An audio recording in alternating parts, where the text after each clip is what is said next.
오늘은 어떤 뉴스들이 특히 주말 사이에 좀 중요한 뉴스들이 있었는지 먼저 권순우 취재팀장 바로 모셔보겠습니다. 어서 오십시오. 네, 안녕하세요. 3프로TV 권순우 취재팀장입니다. 네, 반갑습니다. 반갑습니다. 주말 사이에 특별한 뉴스는 없었습니다. 아 그래요? 예. 그냥 뭐 지금 뭐 미국이 그 채권 때문에 좀 힘들어하는 거, 네. 뭐 그 내용들 좀 지속되고 아하. 있고요. 그리고 의외로 이게 영향을 미칠지는 모르겠는데 그 우크라이나 전쟁을 우리가 좀 신경 써야 될 일이 있을 수도 있나? 우크라이나? 라는 생각이 문득 들긴 합니다. 네. 그러니까 지금 젤렌스키 대통령의 지지율이 굉장히 좀 떨어져 있는 상황인데, 그러니까 우리가 이제 뭐 우리가 주요하게 보는 뉴스는 아닙니다만, 네. 그 천궁투를 달라는 얘기를 자꾸 하고 있어서, 근데 우리가 이제 거기에 너무 또 적극적으로 개입하는 모습은 또 우리 입장에서 좀 부담스러운 측면이 좀 있거든요. 네. 그러니까 이제 젤렌스키 대통령이 약간 좀 이란 쪽도 한번 슬슬 건들면서 약간 뭔가의 좀 연결고리를 만들려고 하는 듯한 모양새가 좀 나옵니다. 네. 그리고 이제 북한은 러시아 지원하는데 왜 한국은 우크라이나를 지원하지 않냐 뭐 이런 얘기 자꾸 하는 게 우리는 좀 이왕이면 좀 안 얽혔으면 싶은 네. 마음이 있긴 합니다만 음흠. 조금 신경이 쓰이긴 했습니다. 뭐 그 뉴스가. 네. 근데 뭐 아직까지 이렇게 가시적으로 우리가 얽히겠다라는 거 정도는 아니라서 네. 나중에 조금 더 구체화되면 좀 전해드리도록 하겠습니다. 알겠습니다. 이번 주 아까 이벤트가 좀 많다는 말씀을 아까 이조 기자가 좀 했고요. 거기에 또 엔비디아 실적 발표가 좀 있는데 엔비디아가 서버 가격을 15% 인상할 것으로 보인다는 블룸버그 통신의 보도가 있었습니다.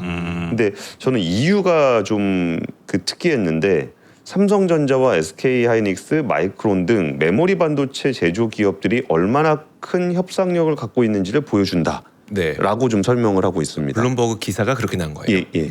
그러니까 이게 그 엔비디아의 AI 서버 가격이 올리는 이유가 메모리 가격이 너무 올라서 네. 이거를 이제 엔비디아가 이제 메모리 가격을 누를 수 있었다면은 서버 가격을 그냥 유지를 했을 건데 이제 뭐 협상력이 좀 밀려서 메모리 가격이 올라가다 보니까 엔비디아도 어쩔 수 없이 서버 가격을 올린다. 약간 이런 식의 설명입니다. 네. 근데 그에 앞서서 애플이나 퀄컴 같은 회사들도 메모리 반도체 가격 상승을 이유로 제품 가격 인상을 발표를 좀 했었습니다.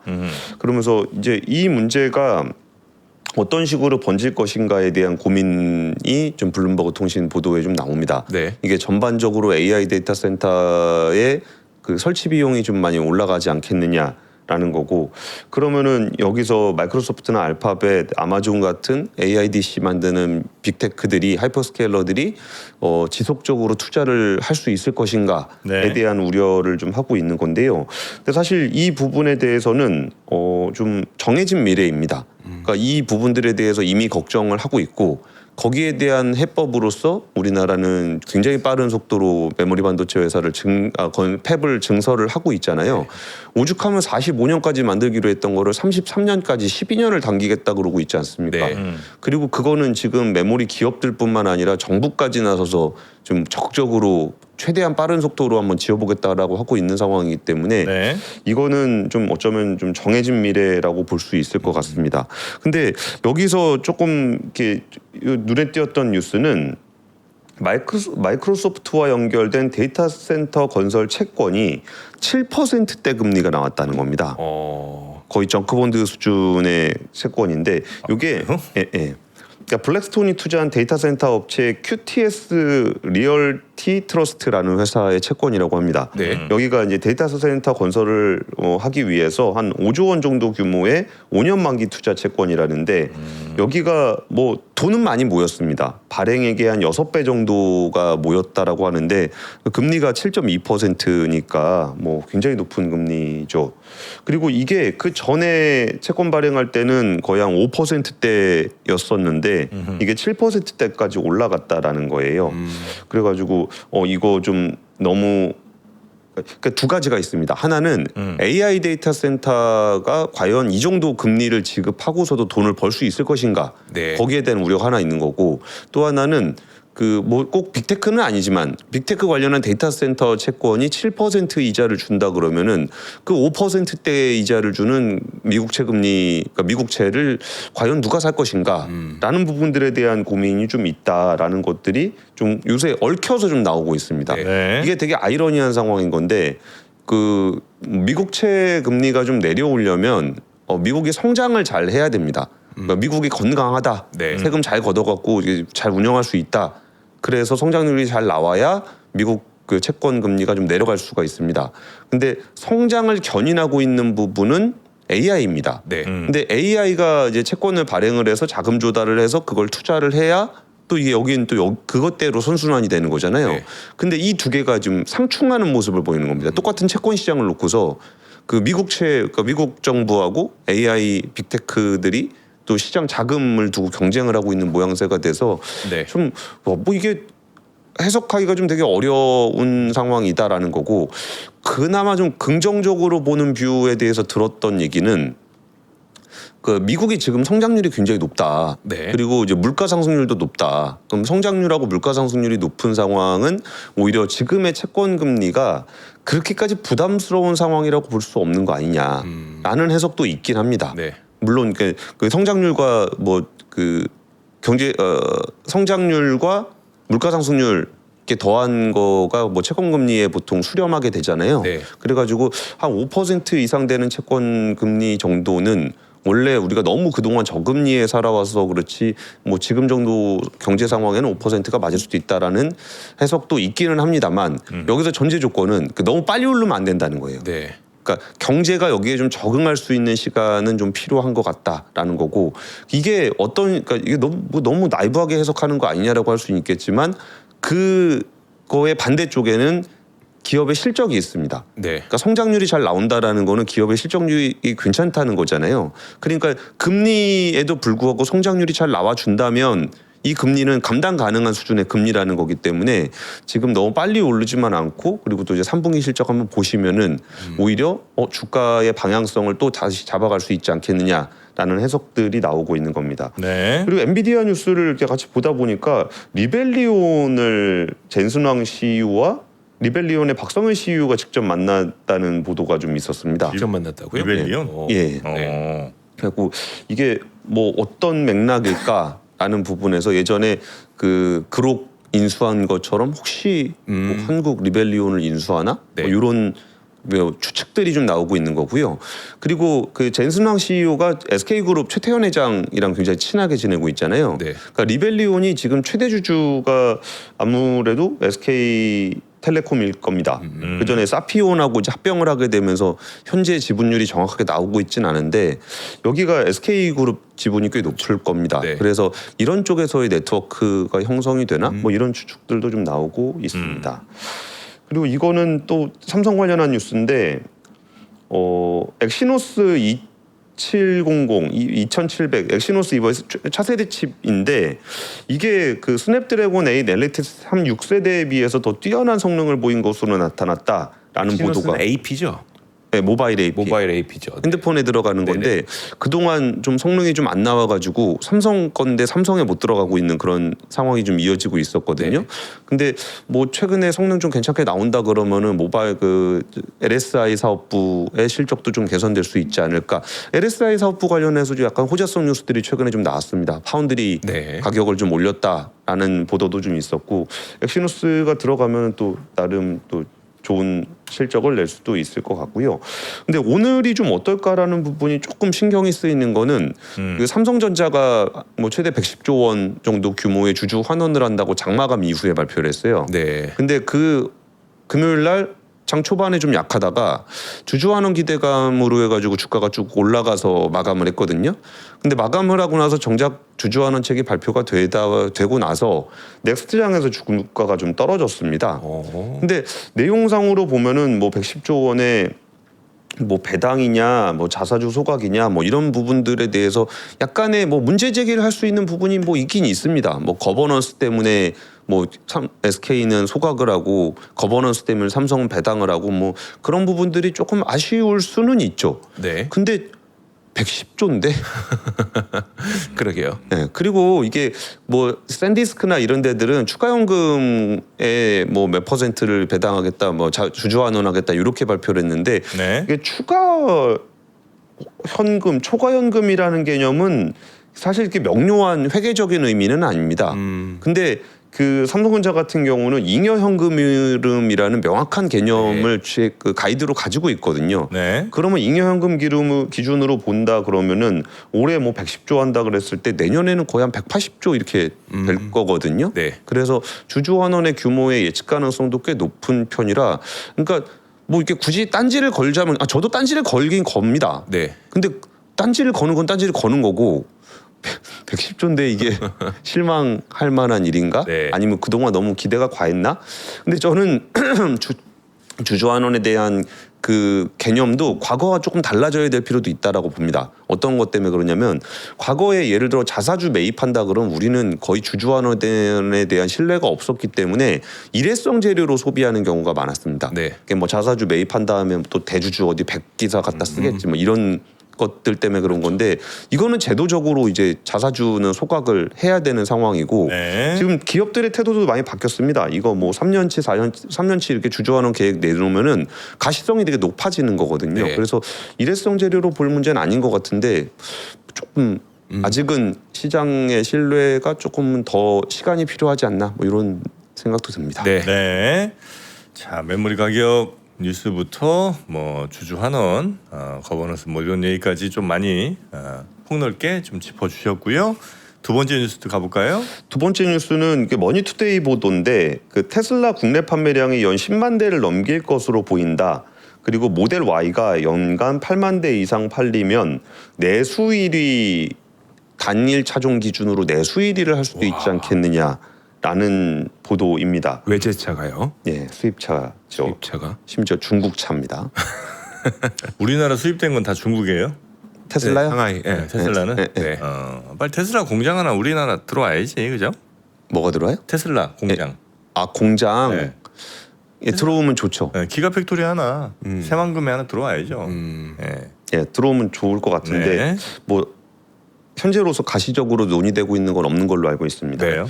예, 7월까지 누적 판매량이 6만 대인데 남은 5개월 동안 지난해 같은 기간 판매량 정도만 기록을 해도 연 10만 대 수준에 달할 것으로 보이고요. 이게 테슬라가 우리나라 들어온 지 꽤 오래 됐거든요. 네. 근데 그 2017년에 들어왔는데 그리고 뭐 특별히 테슬라는 차종이 바뀌는 건 없습니다. 그렇죠. 네. 근데 지금 판매량이 굉장히 좀 빠르게 늘고 있고 단일 차종 기종을 봤을 때 원래 우리나라 1위가 소렌토였습니다. 근데 그게 이제 모델 Y가 5월부터 월간 판매량 기준으로 역전을 한 상황입니다. 올해. 네. 그리고 이것도 보면은 기아입니다. 현대가 아니고. 그러네요. 예. 기아 소렌토가 단일 차종 기준으로 제일 판매가 많이 되고 있다라는 게 현대차가 왜 그럴까라고 생각을 해보면 요즘에 현대차를 생각해 보면 네. 뭐가 잘 팔리고 뭐가 좀 화제가 되는지 생각나는 차가 별로 없습니다. 현대차. 원래는 이제 소나타 새 모델 그다음에 그랜저 새 모델 나오면 무조건 1등 찍었는데 그렇죠. 거기 이제 조금 그 그랜저가 새로 나오긴 나왔는데 좀 네. 비싸요. 네. 예. 그리고 소렌토 이게 차 사시는 분들 입장에서 한번 이렇게 싹 한번 뒤져보시면은 네. 그 소렌토의 눈길이 가실 겁니다. 그러니까 차 안 사는 사람 입장에서는 뭐 소렌토가 아직도 그렇게 많이 팔리나 싶으시겠지만 네. 소렌토 잘 나왔죠. 예, 가격이나 어떤 디자인이나 이런 거 보면은 괜찮습니다. 그러다 S19가 이제 대체로 잘 나가는데 소렌토랑 산타페가 이제 두 개가 왔다 갔다 하잖아요. 예, 예. 예, 1등을 예, 예. 옛날에 그랬었는데. 예, 그 산타페는 좀 나온 지도 좀 됐고 네. 뭐 그래서 좀 가격도 좀 비싼 것 같고 그래서 소렌토가 더 인기가 많은데 네. 테슬라는 이렇게 나머지 차들의 가격이 좀 올라가다 보니까 네. 그 시가 판매라고 보통 얘기하잖아요. 그렇죠, 네. 뭐 회값 같이 뭐 어쨌든 올랐다 내렸다 뭐 보조금 주면 가격도 올리고 뭐 비판은 많이 했는데 그래도 이래저래 뒤져보면은 가성비가 테슬라가 굉장히 좋아져 있는 네. 그런 상황이고요. 그리고 FSD 요새 조금 배포하고 있잖아요. 라이트요? 네. 라이트 버전. 뭐 우리나라에서도 FST예요? 그 미국에서 생산된 옛날 모델 있잖아요. 그거는 가능합니다. 네. 아 그래요? 그러니까 이게 좀 논란이 많습니다. 네. 그래가지고 시끄럽고 불만도 많은데 또 기대도 많이 하고 뭔가 이게 뉴스 이벤트를 계속적으로 발생시키고 있습니다. 네. 그러면서 테슬라 유저들의 어떤 이렇게 만족도 좀 높이는 불만도 많지만 거기도 만족도도 높고 뭐 얼마 전에 중국에서 리콜도 났잖아요. 이거 네. 문 안 열리는 것 때문에. 그래서 뭐 논란들은 많은데 그럼에도 불구하고 뭔가 이게 첨단 기능을 담을 수 있는 거의 유일한 차종이 테슬라고요. 뭐 우리나라 현대기아차 같은 경우에 클라우스 같은 거 좀 플레이오프 내긴 냈는데 네. 그게 특별히 뭔가의 만족도를 높이지는 못하고 있는 것 같습니다. 이게 가격은 좀 올리고 있는 상황이고요. 네. 그래서 이게 뭐 완벽하게 뭐 자율주행이 되냐 안 되냐는 지금 단계에서 논의할 건 아닌데 뭔가 그거에 대한 기대감이 담겨 있냐 담겨 있지 않냐라고 본다면은 현재 테슬라는 굉장히 잘 팔리고 있는 그런 상황이라고 테슬라는 보시면 지금 저 보조금 받나요? 요 네, 모델 Y? 보조금 네, 받죠. 받습니다. 받아요? 네. 아, 모델별로 트림별로 조금씩 다르긴 한데 그래. 거의 받는다고 보시면 됩니다.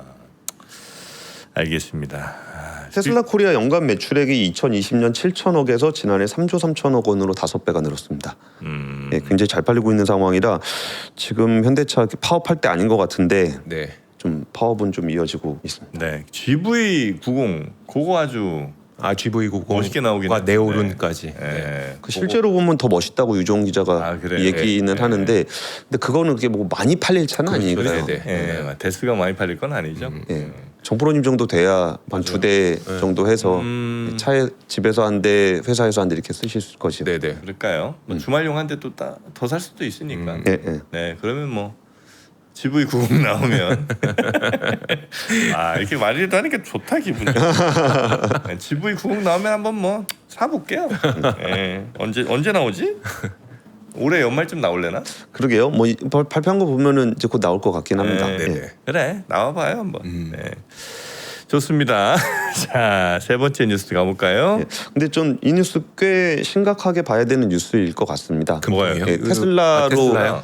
테슬라로 표방돼 있긴 한데 네. 사실 뭐 테슬라 다음으로 많이 팔리는 차는 또 BYD 들어와 있는 게 있고 네네. 뭐 그랑콜레오스라든지 뭐 저 사실 르노 코리아 제품들도 대부분 중국 플랫폼이고 네. 케이지 모빌리티도 사실 이제 체리 플랫폼 기반으로 신차를 내놓을 거기 때문에 국내에서 실질적으로 생산하고 있는 차는 뭐 GM 같은 경우는 대부분 미국으로 수출을 네. 하고 있고요. 그러니까 내수 시장의 주인공 자리를 많이 내놓고 있는 상황이 되기 때문에 이게 그 뭐 현대차 주가에 영향을 줄 것 같지는 않습니다. 네. 현대차 주가는 괜찮은데 이게 생산은 일자리하고 관련이 있거든요. 네, 네, 그래서 네. 그런 부분들이 조금 잠식이 되는 추세가 보이고 있는 것 같아서 조금 신경이 쓰입니다. 중국 차가 은근히 좀 보이더라고요.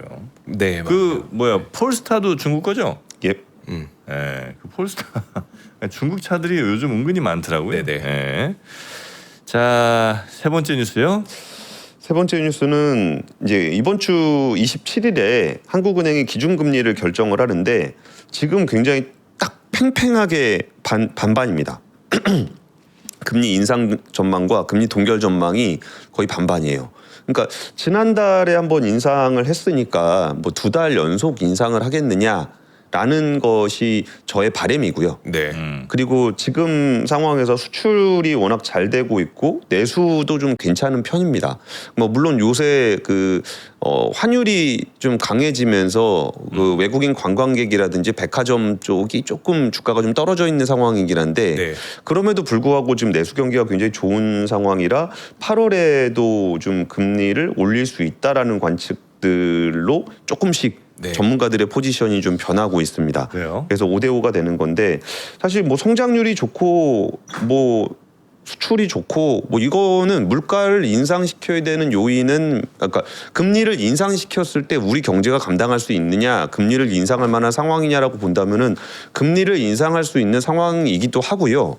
우리나라 성장이 그 정도 금리를 감당할 수 있는 것도 사실 데이터상으로는 맞습니다. 네. 그러니까 전문가들이 이제 인상과 동결의 반반 정도 나온다라는 거는 지금 금리를 인상해도 뭐 특별히 이상할 것 같지 않은 상황이라는 거는 맞다는 얘기입니다. 근데 그럼에도 불구하고 이제 우리가 이제 바람이 있다면 뭐 환율도 많이 내려와서 네. 굳이 우리가 금리를 인상을 해서 환율을 방어할 필요는 없지 않냐. 급하게 인상할 필요는 없지 않습니까? 그렇게 그게 하나 있고 네. 그리고 물가가 그렇게까지 높은 편은 아닙니다. 네. 그러니까 이제 국민들이 물가 때문에 너무 힘들어서 금리를 올려서라도 물가를 잡아야 된다라는 정도 상황은 아닙니다. 네. 그러니까 우리가 꼭 이번에 인상하지 않아도 되지 않나. 그러니까 당장 급할 건 없지 않나. 네. 뭐 이렇게 있는 거고 좀 그나마 조금 급하게 잡아야 된다라고 한다 그러면 이제 부동산 가격이나 가계 부채 증가가 좀 빠른 편입니다. 네. 그래서 좀 금리 인상을 좀 빨리 굳이 2달 연속으로 해야 될 이유가 있다면 그러니까 기본적인 그 펀더멘탈에서는 올려도 되고 안 올려도 되는 그런 상황인데 뭐 안 올렸으면 싶은 상황에서는 물가가 급하지 않다, 환율이 급하지 않다. 네. 조금 급하다고 할 수 있는 주장할 부분이 있다면은 가계부채 증가율이 생각보다 높다. 그리고 부동산 가격이 좀 빠르게 올라오고 있다. 뭐 이런 정도의 변수일 것 같습니다. 그래서 뭐 시장의 바람은 좀 안 그래도 주가가 약간 방향을 잘 못 잡고 있는 상황에서 미국에서 시장 금리가 올라가가지고 좀 요새 증시가 좀 눌려 있는 상황이기 때문에 네. 한국에서는 좀 금리를 좀 동결해줬으면 좋겠다라는 개인적인 바람이 있고요. 네. 근데 펀더멘탈한 그 경제 상황은 올릴 수도 있고 동결할 수도 있고 그거 특별히 문제는 없을 것 같다. 급한 상황은 아까 좀 설명드렸던 것 정도일 네. 것 같다라는 겁니다. 그래서 보통 이렇게 5대5로 갈리면은 캐스팅 보트를 쥐고 있는 정프로님의 인사이트가 필요하지 않을까 싶습니다. 네. 저는 이제 동결을 좀 개인적으로 바라고 있지만 이번엔 인상으로 무게를 두고 그래요? 있습니다. 의외인데? 의외죠.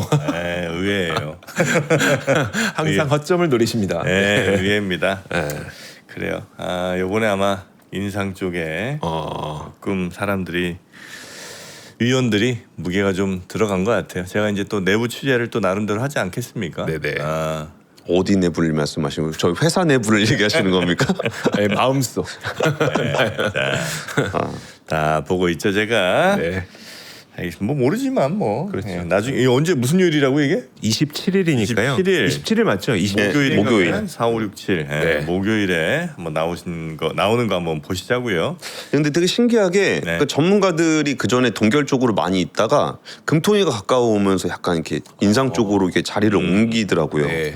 흐름을 봐야 돼. 그러니까 예. 이게 흐름상으로 전문가들의 흐름상으로 보면은 인상 쪽이 이렇게 가고 있는 것 같은데 다 5대 5죠. 네.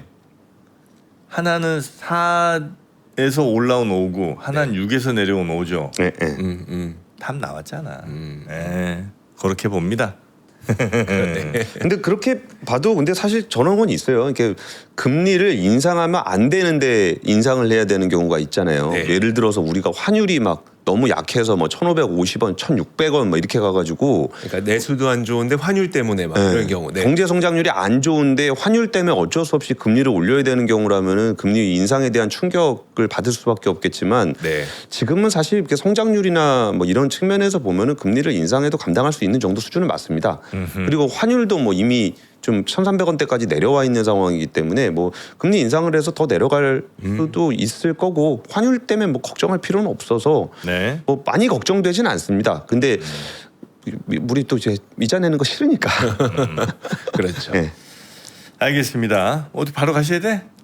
뭐 가야죠. 뭐 주는 것도 없는데 뭐 앉아 있어 아이, 뭐 합니다. 그래. 이거 한 그릇 꼭 좀 드리고 싶은데. 근데 우린 뭐 중국차 얘기만 나오면 또 중국차 분 3% 얘기 나오니까 미쳐버려. 네? 뭐야? 우리 또 중국차 네, 네. 예, 또 빨아줬다고 난립니다. 빨 우리가 안나? 중국 자본이라고 또 3% 따자하오. 근데 중국 자동차가 한국 시장을 잠식하는 것에 대한 우려의 목소리를 굉장히 오래전부터 내고 있습니다. 하지만 네. 중국차 이야기하는 것만으로도 우리는 중국차 광고를 해줬다는 겁니다. 아시겠죠? 테슬라도 네. 알겠습니다. 예. 오셔슈마. 네. 네. 워커힐 일단 보내드리고 그러면 보내네. 네. 그래. 가요 그러면. 예. 네. 내일 봐요. 네, 고맙습니다. 내일 뵙겠습니다. 도가니 타오. 아오. 어떻게 이렇게 하실 수 있죠? 네, 워커일 도가니탕. 네. 수, 쟁반 추팅, 페이창하오. 정말 맛있다는 얘기죠. 네. 진짜예요? 뭐가요? 아니죠? 그냥 입에서 나오신 대로 하는 거예요? 아니면 진짜 중국말이에요? 저 몰라서. 진짜 중국어겠니? 무슨 뜻인지도 모르는데. 네. 자, 그럼 짜이센 이런 건 알죠? 네. 그런 건 알죠. 자, 여튼 요 워커일 도가니탕. 도가니탕은 도가니랑 스식 얼마나 많이 들었냐가 사실 핵심이죠. 제일 중요합니다. 네, 스지 그리고 부드러운 도가니, 쫄깃쫄깃한 도가니 네. 얼마나 들어있느냐가 문제일 텐데 정프로 중국 사람 아닙니다. 중국 사람 중국인설.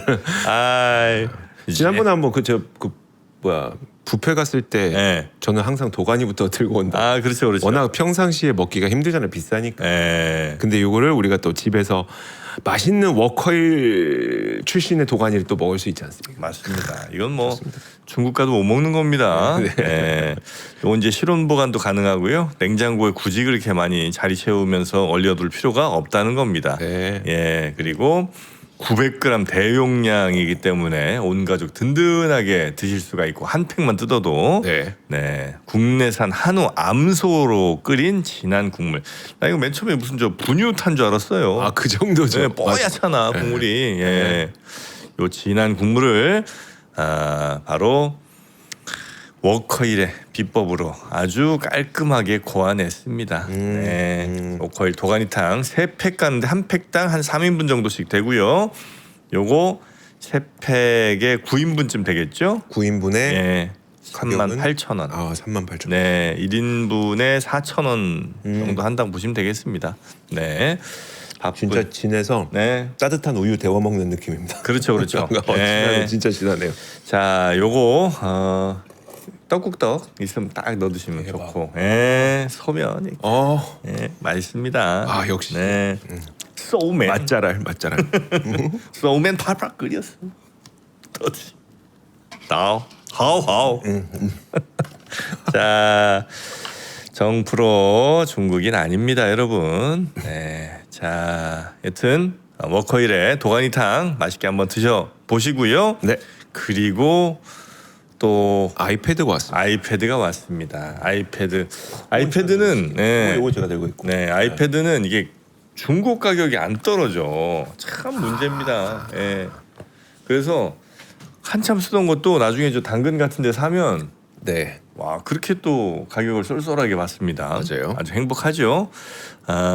요거 중국 아이패드래. 여러분이 아주 중국 해갖고 나까지 이렇게 돼버렸잖아.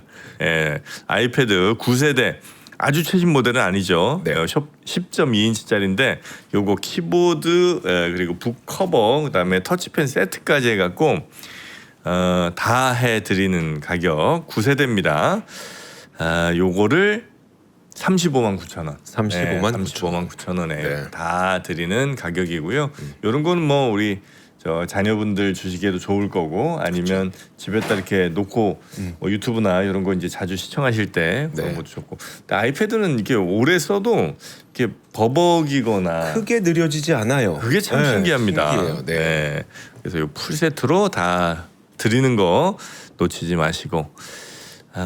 웬만한 또 앱 같은 것들도 다 계속 돌아가더라고. 맞아요. 네, 그러니까 네. 이건 좀 오래 써도 전혀 부담이 없습니다. 네. 그리고 요거 A급 리퍼 안심 서비스로 12개월 무상 보증까지 해드리니까 네. 걱정 없이 쓰셔도 되겠습니다. 와이파이 모델이 있고 LTE 모델이 있어서 LTE 네. 모델은 플러스 2만 원 정도 약간 네. 추가하시면은 LTE 모델까지. LTE 모델도 선택 네네. 가능하고 그렇게 필요하신 분들 10.2인치니까 널찍하게 네. 쓰실 수 있겠습니다.